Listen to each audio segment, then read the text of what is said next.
Dalam Injil Matius dan Injil Lukas terdapat catatan tentang Yesus mengecam kota-kota yang penduduknya tidak bertobat. Ada 3 kota yang dikecam, yaitu Khorazim, Betsaida dan Kapernaum, yang terletak di sekitaran pantai utara Laut Galilea, karena mereka menolak untuk bertobat. Injil Matius 11 ayat 20-24 berkata demikian. Lalu Yesus mulai mengecam kota-kota yang tidak bertobat, sekalipun di situ ia paling banyak melakukan mujizat-mujizatnya, karena mereka tidak bertobat. Celakalah engkau Khorazim, celakalah engkau Betsaida, karena jika di Tirus dan di Sidon terjadi mujizat-mujizat yang telah terjadi di tengah-tengah kamu, sudah lama mereka bertobat dan berkabung. Tetapi aku berkata kepadamu, pada hari penghakiman, tanggungan Tirus dan Sidon akan lebih ringan daripada tanggunganmu. Dan engkau Kapernaum, apakah engkau akan dinaikkan sampai ke langit? Tidak, engkau akan diturunkan sampai ke dunia orang mati. Karena jika di Sodom terjadi mujizat-mujizat yang telah terjadi di tengah-tengah kamu, kota itu tentu masih berdiri sampai hari ini. Tetapi aku berkata kepadamu, pada hari penghakiman, tanggungan negeri Sodom akan lebih ringan daripada tanggunganmu. Lalu, apakah yang menyebabkan Tuhan Yesus mengecam Khorazim, Betsaida dan Kapernaum? Yesus bersama para rasul-Nya menggunakan banyak waktu di daerah ini, dan di sini ia banyak melakukan mujizat besar. Di dekat Betsaida ia mengadakan mujizat memberi makan lebih dari 5.000 orang, dan ia mencelikkan mata seorang pria buta. Markus 8 ayat 22-25, Lukas 9 ayat 10-17. Mujizat-mujizat yang ia lakukan di Kapernaum atau di dekatnya, antara lain menyembuhkan seorang pria muda dari jarak jauh, menyembuhkan seorang yang kerasukan setan, membuat seorang yang lumpuh dapat berjalan kembali, dan membangkitkan putri seorang pejabat sinagog. Markus 2 ayat 1-12, 5 ayat 21-43, Lukas 4 ayat 31-37, Yohanes 4 ayat 46-54. Meskipun Alkitab tidak dengan rinci menceritakan tentang mujizat-mujizat yang dilakukan di Khorazim, Matius 11 ayat 21 menunjukkan bahwa Yesus telah melakukan mujizat-mujizat di sekitar maupun di dalam kota itu. Namun, penduduknya tidak mau bertobat dan menaruh iman kepadanya sebagai juru selamat. Khorazim terletak 2 mil utara Kapernaum, di dataran tinggi menghadap Danau Galilea. Arti nama Khorazim adalah tempat penghabaran atau tempat pemberitaan. Khorazim sebenarnya terletak di daerah yang berbukit-bukit, kira-kira 270 meter di atas permukaan laut. Jadi, ketika mengecam ketiga kota ini, Yesus sedang memusatkan perhatian kepada daerah kecil di sekitar pusat pelayanannya di Galilea. Matius 4 ayat 13, Markus 2 ayat 1, Lukas 4 ayat 31. Bila membaca bahwa Yesus melakukan banyak mujizat itu, kita mungkin bertanya, bagaimana orang-orang yang tinggal di Khorazim dapat begitu keras kepala menolak keselamatan? Di sini ada suatu petunjuk untuk menjawab pertanyaan itu, yaitu dalam batu-batu basal hitam yang telah digali para arkeolog di antara reruntuhan yang berasal dari abad ke-3 Masehi. Sisa-sisa reruntuhan ini termasuk sebuah sinagog di pusat kota dan daerah-daerah pemukiman yang berdekatan. Pada beberapa batu dari sinagog itu terdapat ukir-ukiran yang aneh, yaitu figur-figur dari mitologi Yunani, seperti Medusa, makhluk wanita yang rambutnya berupa banyak ular, dan suatu makhluk setengah manusia setengah kuda, atau dikenal dengan sebutan Centaurian. Bukankah umat pilihan Allah seharusnya dengan tegas menolak pahatan-pahatan berhala seperti itu? Mengapa para pemimpin Yahudi di Khorazim membiarkannya terukir pada sinagog? Satu kemungkinan adalah bahwa sikap yang liberal karena tingkat intelektual yang tinggi bisa jadi telah menjadi alasan untuk membiarkan unsur berhala masuk tempat ibadah. Tetapi jika hiasan-hiasan dinding di sinagog ini merupakan ungkapan rohani orang-orang pada zaman Yesus, menunjukkan bahwa kebanyakan orang di Khorazim mengabaikan firman Tuhan dan menolak pengenalan akan Tuhan dan menyembah dengan benar. Mereka menunjukkan sikap ini dengan menolak Mesias yang melakukan mukjizat. Ketika Yesus mengutus ke-70 murid-Nya, ia kembali menggunakan gaya bahasa hiperbola sehubungan dengan sikap acuh tak acuh dari Khorazim, Betsaida, dan Kapernaum. Jika orang-orang sedaerah dengan Yesus yaitu orang Galilea dari Khorazim yang melihat perbuatan-perbuatannya yang penuh kuasa tidak mau bertobat, murid-murid dapat memahami bahwa penduduk dari kota-kota lain tempat mereka akan memberitakan Injil juga tidak menerima mereka. Ini dapat kita baca dari Lukas 10 ayat 10-15.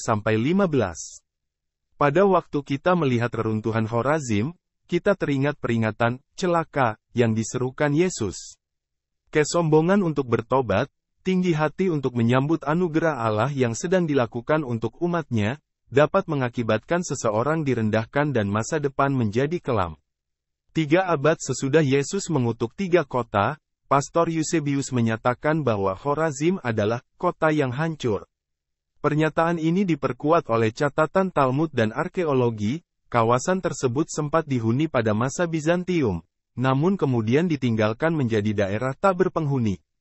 Talmud Babilonia mencatat bahwa Khorazim, dan sinagoga yang dibangun dengan mewah yang ditemukan di situs tersebut menunjukkan bahwa Khorazim adalah daerah yang makmur.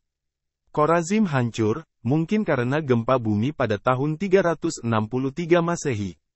Kota ini dibangun kembali dan dihuni hingga abad ke-8 sebelum ditinggalkan lagi. Ini menggenapi nubuat Yesus yang mengutuk ketiga kota ini.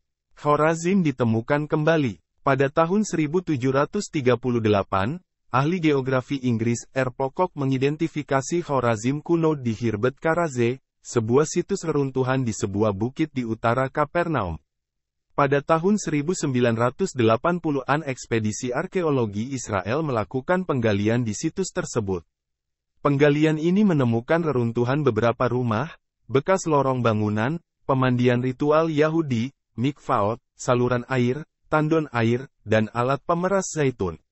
Di pusat desa, tim peneliti menemukan sinagog desa kuno, yang dibangun dari batu basal hitam lokal dan memiliki banyak relief.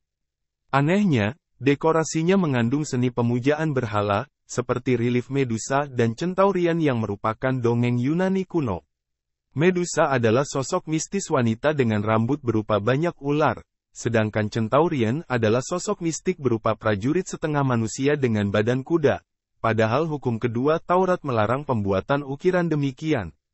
Di sebelah pintu masuk, sebuah kursi basal berornamen dikenali sebagai kursi Musa, sebuah elemen umum di sinagog kuno dan modern. Tahta Musa, juga disinggung Tuhan Yesus ketika menyebut bahwa ahli-ahli Taurat dan orang-orang Farisi telah menduduki kursi Musa dalam Injil di Matius 23 ayat 1. Sebuah prasasti Ibrani yang terukir pada alasnya menghadiahkan kursi tersebut kepada Yodan putra Ismail, sebagai penghargaan karena telah membuat fasilitas ini dan tangganya. Betsaida, artinya rumah penjaringan ikan, atau kota nelayan. Kota Betsaida yang dimaksud dalam konteks ini terletak di pesisir Danau Galilea. Beberapa murid Yesus yaitu Petrus, Andreas, dan Filipus juga berasal dari Betsaida, tetapi mereka mengikuti ajaran juru selamat. Jadi, tidak semua orang di kota itu menolak ajaran Yesus. Ini suatu pelajaran rohani bahwa kita pengikut Kristus tidak perlu mengikuti orang-orang sekitar kita, kalau hal itu tidak baik. Kota Kapernaum, menilik arti namanya, berarti kota Nahum atau kota kenyamanan. Kota ini terletak di pesisir Galilea. Nama ini tidak disebutkan dalam Perjanjian Lama. Setelah Tuhan Yesus diusir dari Nazaret, Matius 4 ayat 13-16 dan Lukas 4 ayat 16-31, maka Yesus pergi ke Kapernaum. Kapernaum menjadi kotanya sendiri. Itu adalah tempat terjadinya banyak peristiwa, Matius 8 ayat 5, Matius 8 ayat 14, Matius 8 ayat 15, Matius 9 ayat 2-6, Matius 9 ayat 10-17, dan Markus 1 ayat 32-34. Kesetiaan dan ketidakpercayaan penduduk Kapernaum walaupun banyaknya bukti yang diberikan Tuhan di antara mereka mengenai kebenaran pelayanannya, menyebabkan mereka ditolak ketika penghakiman tiba, Matius 11 ayat 23. Letaknya di pantai barat Laut Galilea. Tanah Genesaret, yang dekat, adalah salah satu distrik yang paling makmur dan paling padat penduduknya di Palestina. Kota ini terletak di jalan raya dari Damaskus ke Akko dan Tirus. Ini telah dikenali sebagai Tel Hum, sekitar 2 mil barat daya dari tempat mengalirnya Sungai Yordan ke danau. Saat ini di sini terdapat banyak reruntuhan tembok dan fondasi, dan juga sisa-sisa sinagoga yang dulunya indah, yang diduga merupakan sinagoga yang dibangun oleh perwira, Lukas 7 ayat 5. Selain itu, reruntuhan kota tersebut dapat ditemukan di Han Minyeh, sekitar 3 mil lebih jauh ke selatan di tepi danau. Jika Tel Hum adalah Kapernaum, maka sisa-sisa yang dibicarakan tidak diragukan lagi adalah reruntuhan sinagoga yang dibangun oleh perwira Romawi. Di gedung inilah Tuhan Yesus menyampaikan khotbah yang terkenal di Yohanes 6, dan betapa tergugahnya perasaan para peneliti ketika dalam sebuah ekspedisi mereka membalik sebuah balok besar dan mereka menemukan periuk mana yang terukir. Ini mengingatkan akan kata-kata Tuhan Yesus. Akulah roti hidup. Nenek moyangmu telah makan mana di padang gurun dan mereka telah mati. Inilah roti yang turun dari sorga. Barang siapa makan daripadanya, ia tidak akan mati. Akulah roti hidup yang telah turun dari sorga. Jikalau seorang makan dari roti ini, ia akan hidup selama-lamanya, dan roti yang kuberikan itu ialah dagingku, yang akan kuberikan untuk hidup dunia. Saat ini, ketiga kota yang dikecam Yesus, telah menjadi lokasi puing-puing bangunan kuno. Mereka menjadi kawasan tanpa penghuni, dan hanya berfungsi sebagai kawasan arkeologi. Di mana para pengunjung datang, menyaksikan peninggalan suatu peradaban masa lalu, di mana Yesus Juru Selamat sempat memberitakan kabar keselamatan, tetapi telah ditolak di tempat ini. Umat Tuhan telah mendapat pelajaran rohani, bahwa dengan menolak firman Tuhan, maka hidup kita akan kosong tanpa makna, menjadi hancur walaupun di masa lalu memiliki prestasi dalam ilmu, dalam keuangan, dalam politik dan kelebihan lainnya, tetapi tanpa Tuhan semuanya tak berarti dan akhirnya menjadi reruntuhan. Demikian pembahasan kali ini tentang 3 kota yang dikecam Tuhan Yesus. Terima kasih telah menyimak video ini. Sampai jumpa kembali pada video berikutnya. Tuhan Yesus memberkati.